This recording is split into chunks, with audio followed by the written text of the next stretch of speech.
Economic and security situation of our country is worsening daily, despite contrary positions and claims by the government of improvement in all spheres of human endeavor. Our national challenges are visibly worsening. Our nation and its fortunes are in clear reverse. The indices are clearly indicative of our decline. Thus, Nigeria remains one of the poverty capitals of the world, with over 100 million in extreme poverty and more than 150 million in multi-dimensional poverty. The situation has deteriorated significantly in the past 18 months under the current administration. As a nation, we are falling from being the highest GDP in Africa in 2014 at $574 billion and per capita of about $3,500 to now ranking the fourth with a GDP less than 50% of what we were a decade ago, about 200 billion, with per capita less than a third, about 1,000. Our nation remains one of the most insecure and least peaceful in the world today, with countless communities and families displaced from their homes and now living in IDP camps. According to the Global Peace Index report, Nigeria ranks 143 out of 163 countries in terms of peacefulness, an indicative of high level of distress. Food insecurity has become a national norm, making Nigeria one of the hungriest countries of the world.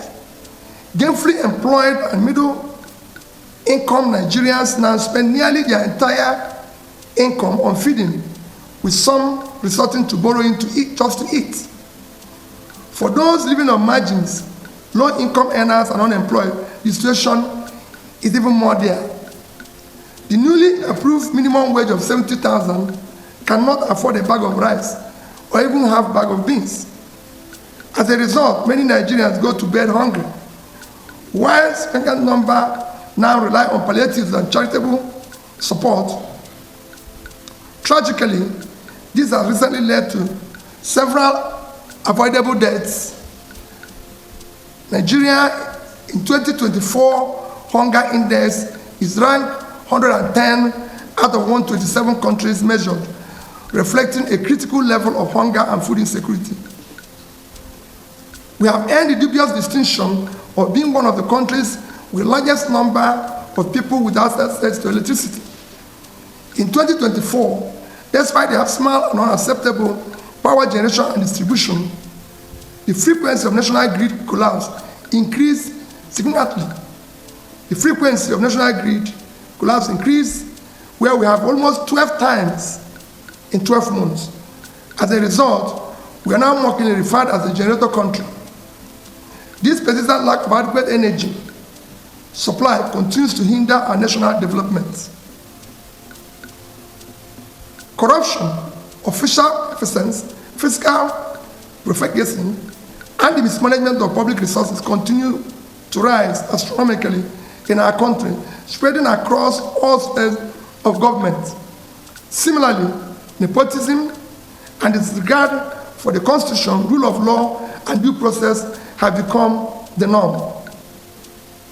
Our national debt has risen astronomically from approximately 15 trillion in 2015 to over 100 trillion today. This sharp increase has occurred within the last 18 months under the current administration. Ironically, these borrowings are largely allocated to non-generative programs and projects, leaving little to tangible development assets. Inflation remains an all-time high, businesses are collapsing, and manufacturing companies are barely surviving, further contributing to already high unemployment rates. We hold periodic elections that are no longer genuine. Our electoral process are visibly flawed, lacking transparency and credibility. Although Nigeria is a democratic country, the electoral process fall far below acceptable standards, with the people's vote often not counted. Suggestions on the way forward. From all indication, Nigeria urgently needs selfless and exemplary leadership across the three arms and tiers of government. However, this much-needed exemplary leadership must begin from the top. Since the ultimate responsibility lies with the president, I will direct my attention to him. Mr. President, present-day Nigeria aligns closely with Dr. Martin Luther King powerful words. We are now confronted with fierce urgency of now. This is no time for apathy or complacency. This is time for vigorous and positive actions. Because we all love Nigeria and desire its prosperity, I would like to suggest some actions I will have personally approached differently. It is time to confront our national problems boldly, decisively, with a sense of urgency, and I suggest as follows. Commence a visible and verifiable reduction in cost of governance to be able to allocate much needed resources to critical areas of development such as security, health, education, and poverty alleviation. Aggressively and visible attention should be given to combating corruption effectively.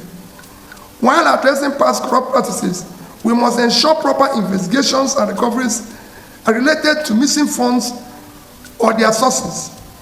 The focus should be on eliminating current and future official malfeasance through increased transparency and accountability in public procurement and contract awards, as well as thorough monitoring of execution of projects to ensure that limited resources are efficiently utilized and applied productively. All future borrowings must be tied to regenerative investment and visible, productive assets that will benefit the nation. This will ensure both productivity and ability to service and amortize such loans, rather than continue the current practice of accumulating massive debt with no tangible returns, which places undue strain on future development revenues. Mr. President, out of approximately 580 days you have been in office, it is reported that you have spent about 30% or around 180 days on more than 30 publicly recorded trips overseas. My appeal is that you dedicate 20% of 2025, roughly 72 days, to visit each of the 36 states for 2 days each. As a president, such visit will give you opportunity to better understand their economic and security situations across the country. Further, it is time you visit our national hospitals and health facilities. You may consider, for example, that your next medical examination be conducted in one of our national hospitals or regional federal medical centers, such as FMC in Sokoto, Birnin Kebbi, Calabar, Umuahia, Akure, among others. This will allow you to assess the state of healthcare facilities available to Nigerians. It will also help you to understand the condition of our hospitals and clinics, enabling you to make informed decisions on how to upgrade and make them efficient. Endeavor to travel by road to observe the conditions of most highways. You can take short trips, for example, from Calabar in Cross River State to Uyo in Akwa Ibom, a distance of less than 100 kilometers, or from Benin in Edo to Warri in Delta. I recall taking President Obasanjo on a trip from Awka to Onitsha on the federal highway when I was governor of Anambra State. That journey prompted him to immediately approve reconstruction of parts of the road by Anambra State with subsequent reimbursement by the federal government. Such actions are immensely valuable. make both impromptu and planned visits to our tertiary institutions where our children and future leaders are being trained. This is essential to familiarize yourself with the available infrastructure, facilities, and amenities. These visits will provide valuable insights into whether the resources of the Tertiary Education Trust Fund are being utilized optimally, and what is needed to sustain education is being implemented. I recall President Shagari visiting University of Nigeria, Nsukka, when I was a student there, and telling us, I've seen the facilities myself, and I assure you of my intervention. Institutional facilities improved significantly thereafter. As Commander-in-Chief, visit our military formations and security agencies, especially during their field operations, and provide them with moral-boosting assurances and support for optimal efficiency. Reiterate that they and their families will always be taken care of. Mr. President, many Nigerians are refugees and exiles in their own country. Visit the IDP camps and assure Nigerians that they will soon be returned to their communities, that they are working hard to restore peace and normalcy in different parts of the country. Mr. President, you are no longer Governor of Lagos State. You are now the President of Nigeria. Therefore, consider spending your holidays in different parts of the country. Let your next Salah, Easter, or Christmas holidays be spent in Yola, in Sokoto, Jos, Akure, Yanegua, Abakaleke, among others. The single most challenging test you face is ensuring the future of elections are credible and to reflect the will of the people. Finally, Mr. President, Nigerians need to hear from you directly, not through your proxies. Quarterly update on what you are doing to improve the situation is crucial. God bless you. God bless Nigeria. Thank you. All right, so what do you notice from the address of His Excellency Peter Obi?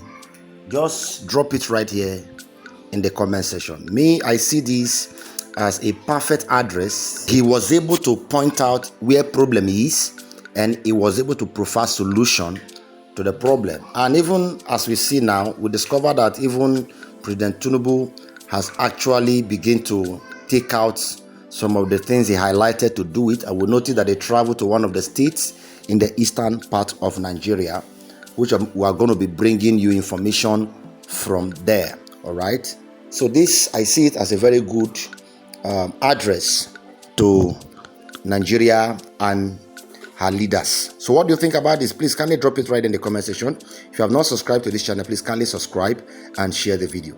God bless you. See you next time.